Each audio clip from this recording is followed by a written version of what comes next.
ఆదాయం పెరిగింది. పెరిగినప్పుడు ఎక్కువ మందికి ఆశలున్నాయి. వాళ్ళని చదివించడంలో విఫలమయ్యారు.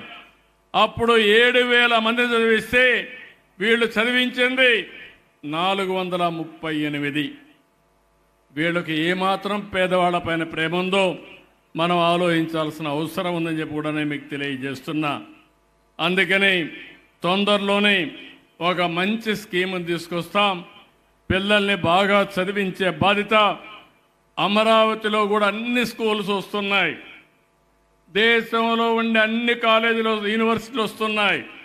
ఎస్ఆర్ఎం వచ్చింది, అదే మరి విట్ వచ్చింది, బిట్స్ పిలాని వస్తుంది, ఎక్స్ఎల్ఆర్ఐ వస్తుంది. దేశంలో ఉండే ప్రతిష్టాత్మకమైన యూనివర్సిటీస్ అన్నీ ఇక్కడ తీసుకొస్తాం. హై స్కూల్స్ తీసుకొస్తాం, కాలేజీలు తీసుకొస్తాం.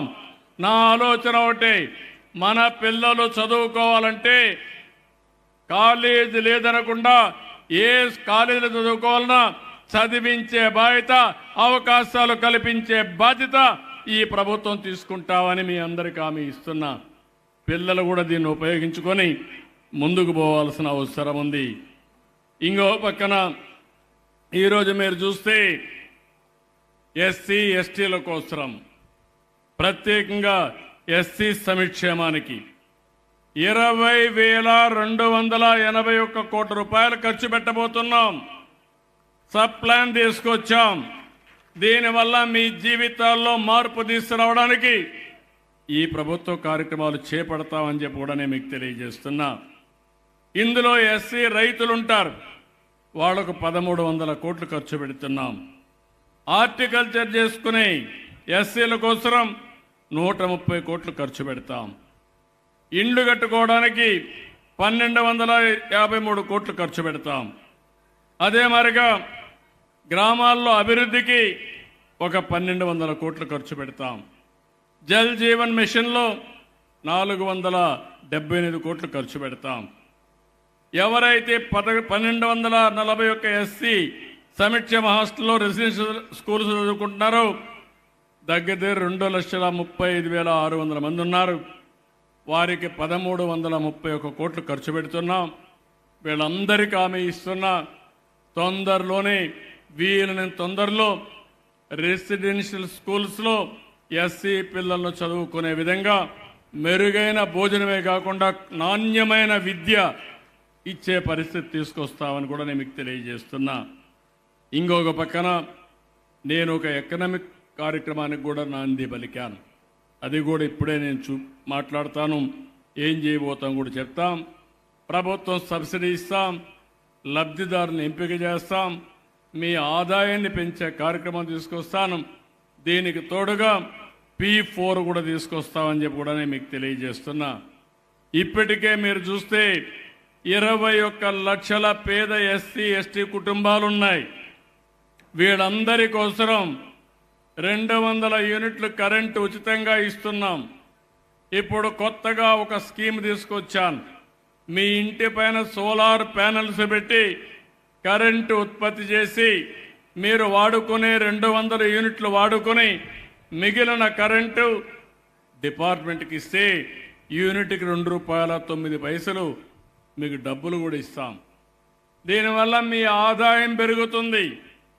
నెలకు కానీ మీరు 100 యూనిట్లు ఇస్తే ₹210 ప్రతి నెల మీ అకౌంట్లోకి డబ్బులు వచ్చే పరిస్థితి వస్తుంది. దీనివల్ల కూడా మీకు ఒక వెసులుబాటు వస్తుంది. సంవత్సరానికి 2,500 నుంచి ₹3,000 అదనపు ఆదాయం వస్తుందని చెప్పి కూడా నేను మీకు తెలియజేస్తున్నా. ఎస్సీ ఎస్టీ కుటుంబాలు ఇల్లు కట్టుకోవాలంటే ₹50,000 అదనంగా డబ్బులు ఇస్తామని చెప్పి కూడా నేను మీకు తెలియజేస్తున్నా. దీనికి కూడా 782 కోట్లు అవుతుంది. ఇంకో పక్కన మీరు ఒకసారి చూస్తే స్కిల్ డెవలప్మెంట్ కూడా ఇప్పుడు నేనే చూశాను. నేను చూస్తే చాలా బాధ కలిగింది. ఎప్పుడో పాత రోజుల పనిముట్లు వాడుతున్నారు. దాన్ని కొట్టి కొట్టి సరిగా పనిచేయకుండా ఎనర్జీ కూడా పోయే పరిస్థితి వస్తుంది. ఇప్పుడు ఆధునికమైన పనిముట్లు వచ్చాయి. ఇంకో పక్క నైపుణ్యాన్ని పెంచుకునే అవకాశాలు వచ్చాయి. ఈరోజు శారీరక కష్టం అవసరం లేదు. తెలివితేటలతో పనిచేసే పరిస్థితి వచ్చింది. అలాంటి పనులు వచ్చినప్పుడు వారిలో కూడా చైతన్యం తేవడం, వారికి కావలసిన విధంగా అండగా నిలబడవలసిన బాధ్యత మనందరిపైన ఉంది. ఇక్కడ ఒక విషయం మీ అందరి దృష్టికి తీసుకొస్తున్నాను. ఈరోజు మీరు ఒక్కసారి చూస్తే అంబేద్కర్ గారు ఒక మాట అంటారు, ఏ సమాజం యొక్క పురోగతి అయినా ఆ సమాజంలోని బలహీన వర్గాల పురోగతిపై ఆధారపడుతుంది. అంటే ఈరోజు ఈ ఊరుంది, ఒక 10 మంది విదేశాల్లో ఉన్నారు, కొంతమంది గుంటూరులో ఉన్నారు, కొంతమంది ఈ ఊర్లో కూడా భూములు పెట్టుకొని 10 రూపాయలు సంపాదించారు, కొంతమంది ఎస్సీ కుటుంబాల్లో, బీసీ కుటుంబాల్లో, అగ్రవర్ణాల్లో తినడానికి తిండి లేకుండా పిల్లల్ని చదివించుకోలేక అవస్థపడే పరిస్థితికి వచ్చారు. అలాంటి బలహీన వర్గాల పురోగతి లేని సమాజం పురోగతి సాధించినట్టు కాదు. అదే అంబేద్కర్ గారు ఇచ్చిన స్ఫూర్తి.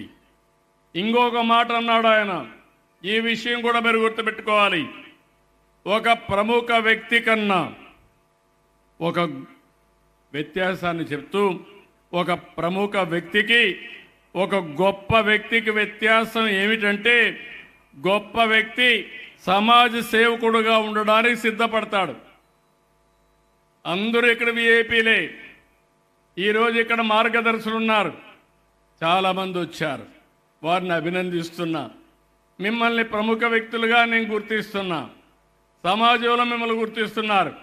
కానీ మీరు గొప్ప వ్యక్తి కావాలంటే ఇలాంటి పేదవాళ్ళకు అండగా నిలబడి వారిని పైకి తీసుకురాగలిగితే అప్పుడే మీరు గొప్ప వ్యక్తులుగా తయారవుతారు. ఈ విషయం మీరు గుర్తుపెట్టుకోవాలి. అందుకే ఈరోజు నేను ఒక పిలిపిస్తే చాలామంది ముందుకు వచ్చారు. ఈరోజు నేను ఒక మాట ఇచ్చాను, మీరు ఒక విషయం గుర్తుపెట్టుకోవాలి. ఎన్నో సంవత్సరాలుగా మనం మాట్లాడాం, పేదరికం పోవాలి. మా నాయకుడు ఎన్టీ రామారావు గారి కళ సమాజమే దేవాలయం, పేదవాళ్లే దేవుళ్ళని చెప్పిన వ్యక్తి. అలాంటి సిద్ధాంతానికి కట్టుబడిన వ్యక్తి నందమూరి తారక రామారావు గారని చెప్పి నేను మీకు తెలియజేస్తున్నా. అలాంటి మహానుభావుడు చూపించిన స్ఫూర్తితో ఈ పార్టీ ముందుకెళ్తా ఉంది. అయితే నేను చాలా ప్రయత్నాలు చేశాను. 91లో ఆర్థిక సంస్కరణలు వచ్చాయి. అంతవరకు సంపద మనం సృష్టించలేదు. అరాకొర ఆదాయం, ఏ పని చేయాలన్నా చేయలేని చట్టాలు. ఎప్పుడైతే ఆర్థిక సంస్కరణలు వచ్చాయో, ఆర్థిక సంస్కరణల ద్వారా అభివృద్ధి సాధ్యమైంది. అదే సమయంలో 94, 95లో ఇన్ఫర్మేషన్ టెక్నాలజీ వచ్చింది. నేను ఆ రోజు మాట్లాడితే అందరూ నెగతాళి చేశారు.